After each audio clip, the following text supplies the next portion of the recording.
Add films ചെയ്തു, ഇപ്പോൾ ഒരു സിനിമ സംവിധാനം ചെയ്തു, സിനിമ 2 സിനിമയിൽ ഇപ്പോൾ അഭിനയിച്ചു. അതിൽ ആക്ഷൻ ഹീറോ ബിജു. 3-4 സിനിമ ആണോ?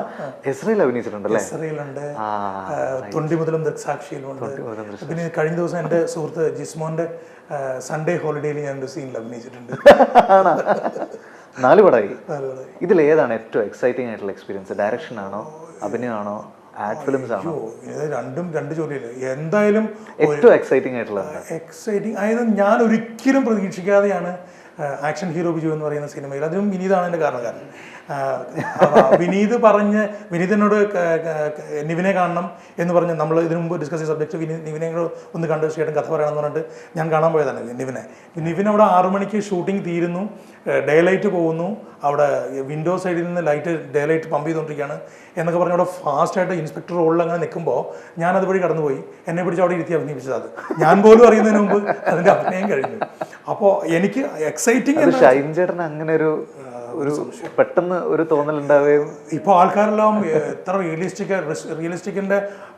റിയലിസ്റ്റിക് പെർഫോമൻസിന്റെ വാപ്പ എന്നൊക്കെ പറഞ്ഞിട്ടാണ് ട്രോളൊക്കെ പോയിക്കൊണ്ടിരിക്കുന്നത്. അപ്പം ഞാൻ ആലോചിക്കണം അങ്ങനെയൊക്കെ ഓരോരുത്തരും അവരുടെ. അപ്പോൾ ഞാൻ അറിഞ്ഞിട്ടേ ഇല്ല അത്. അപ്പോൾ റിയലിസ്റ്റിക് ആയെങ്കിൽ അറിഞ്ഞിട്ടേ ഇല്ല എന്ന് പറഞ്ഞാൽ അപ്പുറത്തും ക്യാമറ ഇരിക്കാൻ, ബിക്കോസ് ഞാൻ ഈ ഇൻഡസ്ട്രിയിൽ വർക്ക് ചെയ്യുന്നതുകൊണ്ട് പിന്നെ കംഫർട്ടബിൾ ആയെന്ന് വെച്ചാൽ എനിക്ക് അഡ്വർടൈസ്മെന്റ് ചെയ്യുമ്പോൾ എറണാകുളത്തെ ഉള്ള ഏതാണ്ട് എല്ലാ ക്രൂസും ഞങ്ങൾ ഒരുമിച്ച് വർക്ക് ചെയ്തിട്ടുണ്ട്, ഒന്നല്ലെങ്കിൽ മറ്റു രീതിയിൽ. അപ്പോൾ എല്ലാവരും ലൈറ്റ് ബോയ്സും എല്ലാവരും എനിക്ക് പരിചയമുള്ള ആൾക്കാരാണ്. ഞാൻ അവരോടൊക്കെ ഹായ് പറയുന്ന കൂട്ടത്തിൽ നിവിൻ പറഞ്ഞു, ചേട്ടാ ഈ ഡയലോഗ് എന്ന് പറയേ. അപ്പം പട്ടിയല്ലേ കഴിച്ചോട്ടിപ്പോൾ കഴിച്ചതാണ്, ഞാൻ വെറുതെ തമാശയ്ക്ക് പറഞ്ഞതാണ്. അത് റെക്കോർഡ് ചെയ്യുകയും അത് സിനിമയിൽ വരികയും ചെയ്യുന്നതാണ് തമാശ. നെക്സ്റ്റ് ഡേയിൽ ഞാൻ തീർച്ചയായിട്ടും അഭിനയിക്കുകയാണെന്ന് പറഞ്ഞിട്ട് തന്നെയാണ് ചെയ്തത്. അപ്പോൾ ഇപ്പോൾ ഈ 3 സിനിമകൾ വെച്ചിട്ട് അല്ലെങ്കിൽ ഈ 4 സിനിമകൾ വെച്ചിട്ട് ആലോചിക്കുമ്പോൾ ഞാൻ ഞെട്ടിത്തരിച്ചത് എബ്രിഡ് ഷൈൻ്റെ ആ ബ്രില്യൻസിക്കാണ്. നിവിൻ ഫുൾ സപ്പോർട്ട് എനിക്ക് തന്നു. നിവിൻ ഇത് കഴിഞ്ഞ് ചിരിക്കുകയായിരുന്നു, കാരണം ഷൂട്ടെല്ലാം കഴിഞ്ഞിട്ട് നിവിനും കഥ പറയാമെന്ന ആളെ പിടിച്ച് അഭിനയിപ്പിച്ച് അങ്ങനെ തന്നെ വേണം. കഥ കേട്ടോ? ഇല്ല,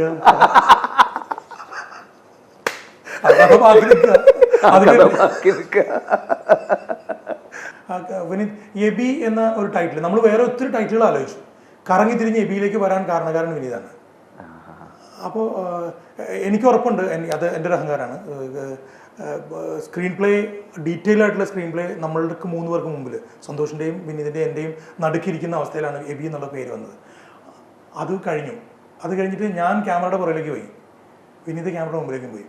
എനിക്ക് ഉറപ്പുണ്ട് വിനീതിൻ്റെ ഇതിനു മുമ്പുള്ള സിനിമകളിലെ നടൻ എന്നുള്ള നിലയ്ക്ക് വിനീതിൻ്റെ പെർഫോമൻസിന് വേണ്ടിയിട്ടുള്ള പ്രിപ്പറേഷൻസ് അല്ല വിനീത് നടത്തിയിരുന്നതാണ്. വിനീത് എനിക്ക് ഏറെക്കുറെ അറിയാം വിനീത് എന്തൊക്കെ പ്രിപ്പറേഷൻസ് നടത്തിയിരുന്നുള്ളത്. വിനീത് പ്രേക്ഷകർക്ക് വേണ്ടി ഒന്ന് പറയാം. അങ്ങനെ ഒരു മുന്നൊരുക്കം അന്നൊന്നും ഉണ്ടായിരുന്നില്ലേ? ഇപ്പോൾ ശ്രീയേട്ടൻ എനിക്ക് കുറച്ച് റെഫറൻസ് വീഡിയോസ് തന്നല്ലോ, ഈ സ്പെഷ്യൽ എബിലിറ്റീസ് ഉള്ള കുട്ടികളെ പറ്റിയിട്ടുള്ള വീഡിയോസ്. ഞാനത് കണ്ടിരുന്നു. യൂട്യൂബിൽ ഞാൻ കുറേ റെഫറൻസസ് കണ്ടിരുന്നു. ഞാൻ അല്ലാതെ അത്തരം സ്ഥലങ്ങളിൽ പോയി വിസിറ്റ് ചെയ്തിട്ടുണ്ടായിരുന്നു, അതെൻ്റെ മെമ്മറിയിലുണ്ട്. പക്ഷേ അവരുടെ ബേസിക് ആയിട്ടുള്ള ജെസ്റ്റേഴ്സ് ഉണ്ടല്ലോ, അതൊന്നും വേണ്ട എന്നുള്ളത് എനിക്ക് ഉള്ളിലുണ്ടായിരുന്നു. അതിനോട് ശ്രീയേട്ടൻ എങ്ങനെ റെസ്പോണ്ട് ചെയ്യും എന്നുള്ളത് എനിക്കറിയില്ല. കാരണം ഇതിൻ്റെ തുടക്കത്തിൽ തന്നെ പറയുന്നൊരു ഡയലോഗുണ്ട്, he's a special baby, a special one എന്ന് പറയുന്നുണ്ട്. അപ്പോൾ അങ്ങനെ പറയുന്നുണ്ടെങ്കിൽ അവൻ എല്ലാവരെയും പോലെ, അവനൊരു പർട്ടിക്കുലർ ടൈപ്പ് ഓഫ് കുട്ടികളെ പോലെ ആണെങ്കിൽ അവരുടെ അതേ ബിഹേവിയർ ഉണ്ടായിക്കഴിഞ്ഞാൽ അവനൊരിക്കലും സ്പെഷ്യൽ ആവില്ല. അപ്പോൾ എൻ്റെ മനസ്സിലതുണ്ടായിരുന്നു. ഞാൻ ഷൂട്ടിൻ്റെ തലേന്ന് വരെ ഞാൻ ശ്രീയേട്ടനോട് എബി ഇങ്ങനെ നടന്നാലോ എന്നൊക്കെ പറഞ്ഞിട്ട് നമ്മൾ ഒരു ഡിസ്കഷൻ നടന്നല്ലോ. അപ്പോൾ ആദ്യം ഗ്രാജുവലായിട്ട് അത് മാറുന്നുണ്ട്. ആദ്യം ചെന്നൈയിൽ ശ്രീയേട്ടൻ വന്നിട്ട് ഞാൻ ആ എബിയുടെ നടത്തവും വീട്ടിൽ എബി നിൽക്കുന്നതൊക്കെ കാണിച്ചപ്പോൾ ശ്രീയേട്ടൻ അങ്ങ് കംപ്ലീറ്റ് തൃപ്തിയായില്ല എന്ന് എനിക്ക് തോന്നിയിരുന്നു. എനിക്കത് അതിന് കാരണം ഞാൻ പറയട്ടെ. ഞാൻ മനസ്സിൽ കണ്ടിരുന്ന എബി കുറച്ചുകൂടെ സോബറായിരുന്നു, കുറച്ചുകൂടെ ഇത്ര എക്സ്പ്രസീവ് ആയിരുന്നില്ല. അതിന്റെ പ്രശ്നമായിരുന്നു എനിക്ക്. അപ്പോൾ ഞാൻ പിന്നീട് വിനീത് ചെയ്തു വരുമ്പോഴാണ് ഇത്ര എക്സ്പ്രസീവാണ് എബി എന്ന് ഞാൻ പോലും തിരിച്ചറിഞ്ഞത്. അപ്പോൾ അതിന് സമയമെടുത്തു, എനിക്ക് അങ്ങോട്ട് എത്താൻ സമയമെടുത്തു. പക്ഷേ അപ്പോൾ ഞാൻ എന്ത് ചെയ്തു വെച്ചാൽ, ഞാൻ മിണ്ടാതിരിക്കാനും കാരണം അതായിരുന്നു, പെർഫോമൻസ് കാണുമ്പോഴാണ് നമുക്ക് അറിയാൻ പറ്റും. നമുക്ക് വാചകം അടിക്കാമല്ലോ, പക്ഷേ പെർഫോമൻസിലും ഈ പറഞ്ഞ രീതിയിലുള്ളൊരു സംഗതി വരുന്നുവെങ്കിൽ തീർച്ചയായിട്ടും അതിനുശേഷം എന്തെങ്കിലും കറക്ഷൻസോ സജഷൻസോ ഉണ്ടെങ്കിൽ പറയാമെന്ന് വിചാരിച്ചിട്ടാണ് ഞാൻ മിണ്ടായിരുന്നത്. അല്ല, ഇത് കൂടാണ്ട് വേറെ ചില കാര്യങ്ങൾ, ഇപ്പോൾ എനിക്ക് ഭയങ്കര ക്യൂട്ടായിട്ട് തോന്നിയിട്ടുള്ള ചില കുട്ടികളുണ്ട്. എബിയുടെ ഉള്ളിലൊരു ഭയങ്കര കുട്ടിത്തം വരണമല്ലോ. അപ്പോൾ നിവിൻ്റെ കുഞ്ഞ് ഭയങ്കര ക്യൂട്ടാണ്. എല്ലാ കുട്ടികളും ക്യൂട്ടാണ്, അതൊരു ഫാക്റ്റാണ്. നമുക്ക് എല്ലാ കുഞ്ഞുങ്ങളെ ഇഷ്ടമാണ്. പക്ഷെ ചിലരുടെ ജസ്റ്റേഴ്സ് നമ്മുടെ മൈൻഡിൽ ഇങ്ങനെ നിൽക്കുമല്ലോ. അപ്പോൾ ഷാൻ്റെ കുഞ്ഞ് റയാൻ എന്ന് പറഞ്ഞിട്ട് ഷാൻ്റെ മകൻ, റയാൻ്റെ നടത്തമുണ്ട്. റയാൻ്റെ നടത്തത്തിൽ റയാൻ്റെ ഒരു വിരിവുണ്ട്, ഒരു അപ്പർ ചെസ്റ്റിലുള്ള ഒരു വിരിവുണ്ട്. അത് അങ്ങനെ അവൻ നടക്കുമ്പോൾ അവൻ അങ്ങനെ നടക്കുള്ളൂ. അത് ഐ ഓൺ ദിസ് പ്ലേസ് എന്ന് പറയുന്ന പോലെയാണ് അവൻ നടക്കുന്നത്. പക്ഷെ അത് അവൻ്റെ വാപ്പയുടെ ആണ്. അപ്പോൾ എനിക്കത് ഭയങ്കര രസമായിട്ട് തോന്നിയിരുന്നു. ഒന്ന് എന്താണെന്ന് വെച്ച് കഴിഞ്ഞാൽ എബിയെ സംബന്ധിച്ചിടത്തോളം പറക്കുക എന്ന് പറയുന്നത് മാത്രമേ ഉള്ളൂ. അപ്പോൾ അവൻ്റെ ഉള്ളിൽ ആ ഒരു സാധനം ഉണ്ടാവില്ല. ഞാൻ മറ്റുള്ളവരെ പോലെ അല്ല, ഞാൻ കാണുന്ന കാഴ്ചകൾ വേറെയാണെന്നുള്ളത് എബിയുടെ ബോധമനസ്സിൽ തന്നെ ഉണ്ടാവുന്ന ഒരു കാര്യമായിരിക്കുമല്ലോ. അതുകൊണ്ട് തന്നെയാണ് അവൻ പല ആൾക്കാരെയും മൈൻഡ് ചെയ്യാത്തതും പല കാര്യങ്ങളും ശ്രദ്ധിക്കാത്തതും സെൽഫ് ഓറിയൻറ്റഡ് ആയിട്ട് ഒറ്റ ഡ്രീമുമായിട്ട് അവൻ പോകുന്നത്.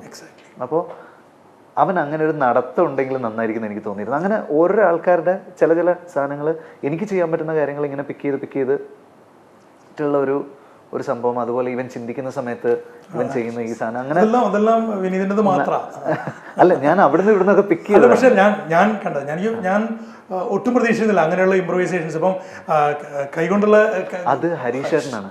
ഹരീഷേട്ടൻ ഷൂട്ടിന് വന്നിട്ട്, അപ്പോൾ അതിന് തൊട്ട് മുമ്പത്തെ ദിവസം ഞാനിങ്ങനെ ഈ ഒരു മാനറിസം ഹരീഷേട്ടൻ ഇങ്ങനെ കണ്ടു. അപ്പോൾ ഹരീഷേട്ടൻ പറഞ്ഞു, വിനീത് അത് നന്നായിട്ടുണ്ട്, വേറൊരു സജഷൻ ഞാൻ പറയട്ടെ എന്ന് പറഞ്ഞിട്ട് ഹരീഷേട്ടൻ ഇത് കാണിച്ചു തന്നു എനിക്ക്. അതായത് ബോഡി, ചിറക്, ഈ ഒരു സംഭവം ഇതൊന്ന് ചുമ്മാ ഒന്ന് ട്രൈ ചെയ്ത് നോക്കുന്നു പറഞ്ഞിട്ട് ഞാനൊരു ഹാഫ് ഡേ എടുത്തിട്ട് ഞാനിതിങ്ങനെ റിഹേഴ്സ് ചെയ്തു, ഇതെങ്ങനെ വെക്കാം എന്നൊക്കെ പറഞ്ഞിട്ട് അത് ചെയ്ത് ഒരു സീനിൽ അത് ചെയ്തപ്പോൾ ശ്രീയേട്ടൻ അത് ഭയങ്കര ഇഷ്ടമായി. അപ്പോൾ എനിക്കത് ഹരീഷേട്ടനോട് എന്താ പറയുക, ബിഗ് താങ്ക്സ് ടു ഹിം. കാരണം ആ ഒരൊറ്റ ബോഡി ലാംഗ്വേജിൽ ഒരൊറ്റ വ്യത്യാസം കൊണ്ട് വളരെയധികം വ്യത്യാസം വന്നു. ഹരീഷേട്ടൻ എന്ന് പറയുന്നത് ഹരീഷ് പേരടി, അദ്ദേഹമാണ് ഈ അത് ട്രെയിലർ അടക്കം അഭിനവ് ആ സാധനം ഇട്ടു.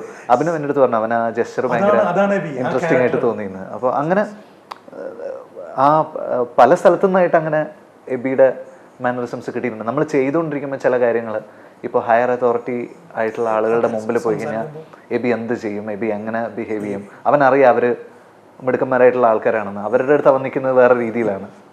അവൻ അങ്ങനെ പല ലേയേഴ്സ് ഉണ്ടല്ലോ.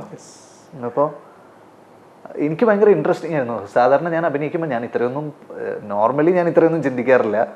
അപ്പോൾ എനിക്ക് ഇങ്ങനെ ചിന്തിച്ചുകൊണ്ട് ഒരു ക്യാരക്ടറിന് വേണ്ടിയിട്ട് പ്രിപ്പയർ ചെയ്യേണ്ട ഒരു സിറ്റുവേഷൻ മുമ്പ് ഉണ്ടായിട്ടില്ല. അതുകൊണ്ട് ഞാനിത് നന്നായി എൻജോയ് ചെയ്തു. അതേസമയം എനിക്ക് ടെൻഷനും ഉണ്ടായിരുന്നു. കാരണം ബിഹേവിയർ പർട്ടിക്കുലർ രീതിയിലായതുകൊണ്ട് അങ്ങോട്ടും ഇങ്ങോട്ടും ചെറുതായിട്ടൊന്ന് മാറി ഈ ക്യാരക്ടർ ആളുകൾക്ക് ഇഷ്ടപ്പെട്ടില്ലെങ്കിൽ ഈ സിനിമ മൊത്തത്തിൽ വർക്കാവില്ല എന്നുള്ളൊരു പേടി എനിക്കുണ്ടായിരുന്നു. പക്ഷെ ട്രെയിലർ വന്നപ്പോൾ എനിക്ക് ഭയങ്കര ഒരു ആശ്വാസമായി. അന്ന് ഞാൻ ശ്രീയേട്ടനെ വിളിക്കുകയും ചെയ്തു. തീർച്ചയായിട്ടും നമ്മുടെ ഏറ്റവും വലിയ വേവലാതി അതായിരുന്നു, വിനീത് വെളുപ്പിന് അല്ലേ 4:05 ഇവിടുന്ന് പുറപ്പെട്ടാൽ വിനീതിനെ വിളിക്കണേ ഓർക്കുന്നുണ്ടത്. ഏതായാലും അത് വർക്കൗട്ടായി വിനീത്. അത് എനിക്ക് ഒരു ക്യാമറയുടെ പുറകെ നിന്നിട്ട് നോക്കുന്ന ഒരാളെന്നുള്ള നിലയ്ക്ക് ആ ഗ്രാഫ് വളരെ കൃത്യമായി വർക്കൗട്ടായിട്ടുണ്ടെന്നാണ് എൻ്റെ ഒരു തോന്നൽ. പിന്നെ ഏറ്റവും കൂടുതൽ ഗുണം ചെയ്തത് നമ്മുടെ കുഞ്ഞബി വസുദേവ് കിച്ചു, അവൻ തുടങ്ങി വെച്ചതിൽ നിന്ന് നമ്മൾ അവിടുന്ന് ആ ഗ്ലൈഡ് ബാറ്റൺ ഏറ്റെടുത്തിട്ട് പോകുന്ന ഒരു സംഭവമുണ്ട്. അവൻ വളരെ ഭംഗിയായിട്ട് ആദ്യം വിനീതിന്റെ പോർഷൻസ് ആണ് നമ്മൾ ഷൂട്ട് ചെയ്തത് അല്ലേ. അവൻ കറക്റ്റായിട്ട് അത് ഫോളോ ചെയ്തു എന്നുള്ളതാണ്. അവനത് കണ്ട് ഇപ്പം ഞാൻ എബീനെ എങ്ങനെയാണോ കൺസീവ് ചെയ്തത് അതിലേക്ക് വാസുദേവ് വരെയാണല്ലോ ചെയ്തത്. അതൊരു കുടം എടുത്തുകൊണ്ട് പോകുന്ന സീക്വൻസിലൊക്കെ കൃത്യമായ ബോഡി ലാംഗ്വേജ് ഉണ്ട്. ഹോസ്പിറ്റലിൽ വരുന്ന സീക്വൻസ് സിനിമ കാണുമ്പോൾ കൃത്യമായിട്ട് ഞങ്ങൾ ഈ പറയുന്നത് എന്താണെന്ന് കുറെ കൂടി ഭംഗിയായിട്ട് പ്രേക്ഷകർക്ക് ആസ്വദിക്കാനായിട്ട് പറ്റും വിചാരിക്കുന്നു. എനിക്ക് പടത്തിൽ ഏറ്റവും ഇഷ്ടമുള്ള ഏരിയ ആ ഒരു ഏരിയയാണ് വാസുദേവ്. ഇഷ്ടമുള്ള ഏരിയകളിൽ ഒന്ന് ഓഫ് കോഴ്സ് എനിക്ക് അതിൻ്റെ ക്ലൈമാക്സ് ഭയങ്കര ഇഷ്ടമാണ്. ബാക്കി ആ വാസുദേവിൻ്റെ പോർഷൻ എനിക്ക് ഭയങ്കര ഇഷ്ടമാണ്. അത് ഓരോ തവണ ഞാൻ കാണുമ്പോഴും ശ്രീയേട്ടൻ്റെ അടുത്ത് പറഞ്ഞിട്ടുണ്ട് എനിക്ക് ഈ ഏരിയനെ പറ്റി ഒരു സംശയമില്ല. ശരിക്കും വളരെ സത്യസന്ധമാണ് ആ ഏരിയ. വളരെ സത്യമുള്ള രീതിയിലാണ് നമുക്ക് ഷൂട്ട് ചെയ്യാൻ പറ്റും.